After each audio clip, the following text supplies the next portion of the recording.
Yeah, the thing I find most tricky is when people don't recognize you particularly, but half recognize you. There is a strange moment in Rowan Atkinson's life that almost nobody knows.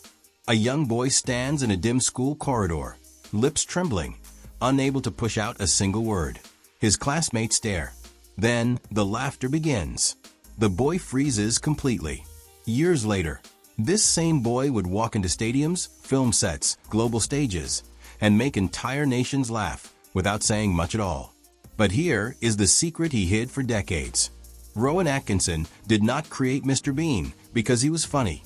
He created him because he was terrified.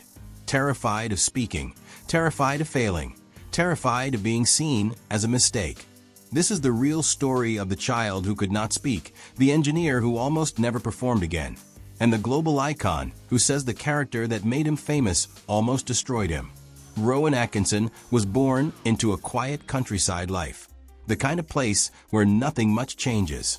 But something inside him changed very early. By the age of 5, he developed a stutter so severe that even saying his own name became a battle. Kids didn't just tease him, they studied him. They waited for him to stutter so they could laugh. They mimicked his pauses, his hesitations, even his facial expressions. Imagine being a child who feels unsafe every time he tries to speak. Imagine being told with laughter that your voice is wrong. Rowan became silent. Not shy, silent. The kind of quiet that comes from fear, not personality. Teachers described him as a boy who lived inside his own head. Even at home, he preferred tinkering with radios and small machines instead of talking. Nobody, not even his family, could have imagined that this quiet boy was about to find a strange superpower. It happened on stage. Rowan was forced to perform in a school play. He didn't want to. He knew his voice would fail him. He waited for the audience to laugh at him the way his classmates always did. But something miraculous happened. His voice flowed perfectly. No stutter, no pauses, no fear. Later in interviews, Rowan admitted he didn't understand it. Why could he speak only when pretending to be someone else? This became the foundation of his entire life. As Rowan the person, he struggled. As Rowan the performer, he was free.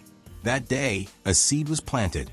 A seed that would later grow into Blackadder, Johnny English, and the most famous silent character since Charlie Chaplin. Despite the magical moment on stage, Rowan didn't dare pursue acting. People didn't take him seriously. Not with his stutter, not with his awkwardness. So he chose the safe path, engineering. He studied at Newcastle, then Oxford. He wrote complex research papers. His professors saw him as a future scientist. But at night, he led another life. He joined a small drama group, performed sketches, created strange characters, experimented with physical comedy. Most people have hobbies. Rowan had an entire second identity. One day, a young writer named Richard Curtis sat in the audience. When Rowan began performing, Curtis froze. He later said, "I had never seen a human face move like that." A partnership was born, one that would change British comedy forever. Before fame, Rowan was rejected repeatedly. TV producers told him he wasn't telegenic. Others said physical comedy was outdated. Some simply thought he was too weird. His stutter returned whenever he auditioned as himself. He would leave studios humiliated, convinced he would never belong in the entertainment world. At one point, he almost quit acting entirely. He planned to return to engineering. He even considered completing his PhD. But every time he stepped on stage as a character, the stutter disappeared. Something inside him refused to let go of that miracle. In 1979, Rowan was cast in a sketch show called Not the 9 O'Clock News. The first episode was a disaster. Critics slammed it, audiences ignored it, and the cast feared the show would be canceled immediately.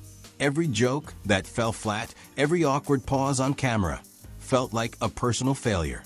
For Rowan, who had spent years hiding behind silence, this felt terrifying. But the BBC boss believed in him. Against all odds, he renewed the show. The second season exploded in popularity, catapulting Rowan from a shy engineering student into Britain's most exciting new comedic talent. Even with the rising fame, Rowan wasn't cured of his stutter. But performing offered protection. As long as he played characters, he didn't feel the paralyzing fear. Stage lights, camera lenses, and costumes became his armor.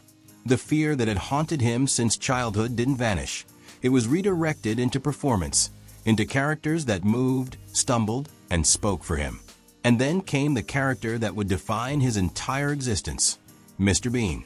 Rowan created Mr. Bean in his early 20s, a strange man-child with wide eyes, twitchy hands, and a walk that seemed to follow its own peculiar laws of motion. Part jock toddy, part the awkward child Rowan once was, Bean was comic genius distilled into pure physicality. But behind the laughter, Rowan later confessed the truth. Mr. Bean was his shield, a mask, an escape from his own voice. Bean allowed him to speak without speaking, to communicate without fear.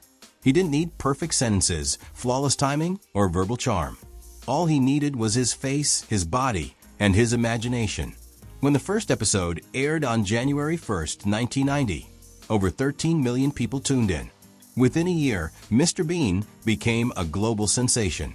Children in countries where English was unknown laughed without understanding a word, grasping humor in its rawest, most universal form. Rowan had done the impossible.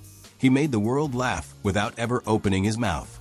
But this extraordinary success came at a cost he had never anticipated. Every gesture, every contortion, every moment of silence was an invisible weight pressing on him. The world saw a carefree, bumbling comic. Rowan felt exhaustion, perfectionism, and pressure he could never fully escape. Mr. Bean had given him fame, fortune, and adoration, but it had also built a cage around the man behind the mask. People assumed Mr. Bean was easy, a silly role, a light character, but the truth was far from it. Rowan revealed something heartbreaking. Mr. Bean drained him emotionally. Every episode felt like a marathon.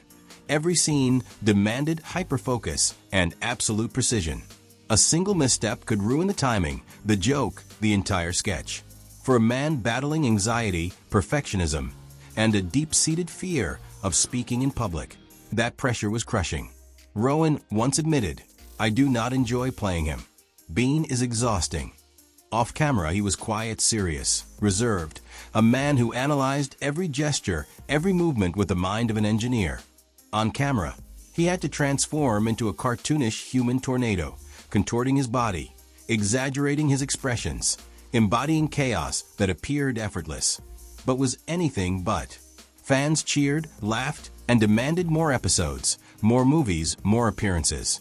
Yet behind the scenes, Rowan was silently collapsing under the weight of his own creation. The character that brought him global adoration also became his cage, confining him to a relentless cycle of performance, exhaustion, and expectation. Even the international fame, the record-breaking audiences, and the accolades could not erase the hidden toll. The laughter of millions could not fill the emptiness that came after the camera stopped rolling. Rowan's genius lay not only in the perfection of his comedy, but in his ability to carry this immense burden in silence. Mr. Bean was a worldwide icon, beloved and timeless. But the man who created him was quietly suffering, trapped in the paradox of needing to perform to survive while longing for the freedom to just be. While the world laughed, Rowan lived with constant internal conflict. He loved performing, but hated fame. He loved comedy, but feared interviews. He loved Mr. Bean, but dreaded becoming him. Even the immense success of the 1997 Bean movie didn't bring him joy. He felt relief, not pride, when filming ended. When he appeared as Mr. Bean during the 2012 London Olympics, nearly 900 million people watched him. It became an instant classic. But few knew the truth. He needed weeks to recover emotionally. That performance almost became his last. The pressure, the expectation, the physicality, all of it weighed heavily on him. Each twitch of an eyebrow, every exaggerated movement required intense concentration. For Rowan, comedy wasn't just performance, it was endurance, a trial of both body and mind. Rowan Atkinson is not Mr. Bean. He is a thinker, a perfectionist, an engineer at heart. He can take apart a car engine, but struggles to speak in front of a small group. He writes comedy like a mathematician, not a clown. Every sketch, every gesture is calculated to precision, yet it appears effortless to the audience. This juxtaposition of discipline and playfulness is what made him extraordinary. And now at 70, Rowan speaks more openly about how childhood trauma shaped him, how comedy saved him, and how fear nearly destroyed him. He finally says the words he never could as a child. I survived because of performance. When I am acting, I am free. The world knows Mr. Bean, but the world does not know Rowan Atkinson, a boy mocked for his voice who became a man who conquered the world without using one. A comedian who made millions laugh while silently carrying the weight of childhood pain. A genius who never wanted to be famous.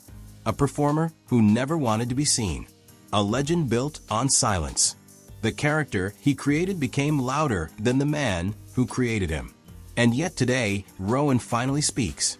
Not to make people laugh, but to tell the truth he buried for decades. His story is not the story of a comedian. It is the story of courage. The courage to keep performing when your own voice fails you. The courage to show vulnerability to the world while wearing the mask of humor. The courage to endure the weight of expectation while remaining true to oneself. For Rowan, every smile he drew from audiences was not only a gift to them, but a small victory over the boy who had once feared his own voice.